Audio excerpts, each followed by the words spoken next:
खुलुमबाय बर'नि निउस चेनेलाव नोंथांमोनखौ बराय हरग्रोनाय जाबाय। नोंथांमोननि थाखाय आं गोदान खौरां लानानै फैलायबाय। अन्नानै खौरांखौ जोबजासे नायलांदो आरो गोदानै नायदोंब्ला चेनेलाव साबस्क्राइब खालामना लाग्रोलायदो। थुदो बिदिब्ला दिनैनि सानसेनि खौरांखौल' जागायजेननोसै।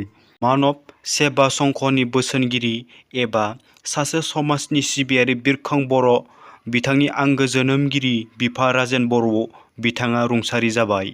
बिथां रुंसारिया मोनसे समाव हाग्रा बिफानाव साख्रि मावनायखौ गारनानै समाज सिबिनायनि फारसे आगान सुरो। बेबादिनो बिथाङा क'क्राझार जिल्ला बर' समाज आफादनि आफादगिरि बिबान रुजुनानै हाबा मावो। बेजों लोगोसे दुलाराय बर' समाजनिबो सासे आफादगिरि महरै हाबा मावदों होननानै फोरमायो। 2006 मायथाइयाव बिथांनि नाजानायाव दुलाराय बर' समाज आफादखौ दानानै लादोंमोन होननानैबो फोरमायनो। बिथांनि हरखाबै रुंसारि जानायाव ओनसोलनि साननो हनो गोरों मेलेमजिबि बिथांमोनजों लोगोसे गुबुन गुबुन राजखान्थि दोलोनि बिथांमोनहाबो बाहागो लानानै बिथांनि अबथिरा रुंसारि जानायाव बिबार बावफैयो आरो नखरजों लोगोसे गासैबो दुखु फोरमायो। बांलादेशनि हादोरगिरि महम्मद साहाबुद्दीनआ नबेल बान्था मोनगिरि महम्मद इउनुसखौ बांलादेश इन्टारिम गभर्नमेन्टनि गाहाय महरै थिसनबाय। रेसलार विनेश फगाटखौ डिहाइड्रेशननि थाखाय पेरिसनि देहा फाहामसालियाव थिसननांदों।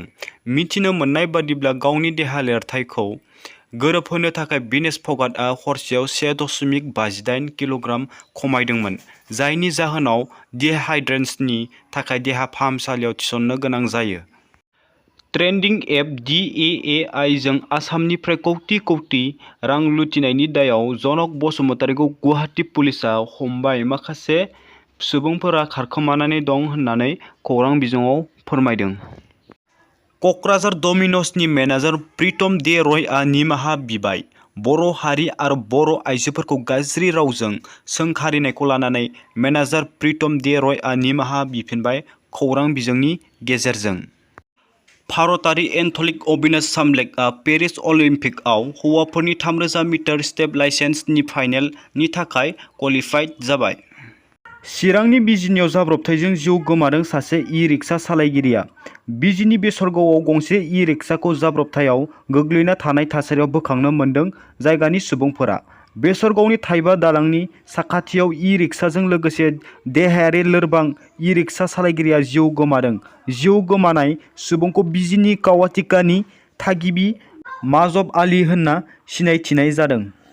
मोनसे दुखुनांथाव रादाब। सिनाय मोनै दुथांफोरनि आखायाव सासे बर' लाइमोननि देहाया गाज्रियै जोखोम।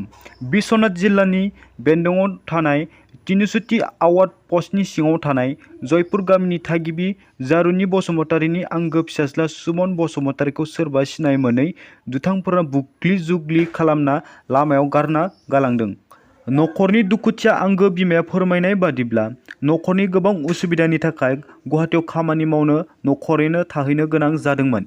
लोगोसे सुमन बसुमतारीया मुम्बाइनिफ्राय खामानि मावहैना गुवाहाटीयाव फैना खामानि मावफैनाय 1 दानल'सो जादोंमोन।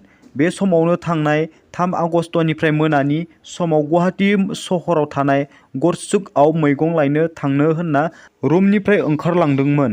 नाथाय बिथांनि देहाखौ दानख्लाब सुख्लाब खालामना गालांनाय गोब्राब जोखोमनि थासारियाव पुलिसआ गरसुक राजा लामानि साखाथियाव बोखांनो मोनो होनना फोरमायो।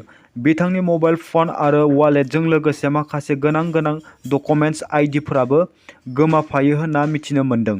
दायो गोब्राब जोखोम जानाय सुमन बसुमतारीखौ गुवाहाटी मेडिकेल कलेजआव थिसननानै ICUआव दोननानै फाहामथाय होनो थाखाय गोबां रांनि गोनांथि जादों। बिनिखायनो दुखुथिया बिमाया बर' हारि अनफावरि बयनिसिमबो अनसुंथाइ मोननो थाखाय हास्थायदों। गोसो गुदुं अनफावरि सुबुंफोरा सुमन बसुमतारीखौ फाहामथाय होनो स्क्रिनआव होनाय एकाउन्ट नम्बराव अनसुंथाइखौ दैथायहरनो हागोन। लोगोसेनो QR क'डनि गेजेरजोंबो नोंथांमोना अनसुंथाइखौ दैथायहरनो हागोन।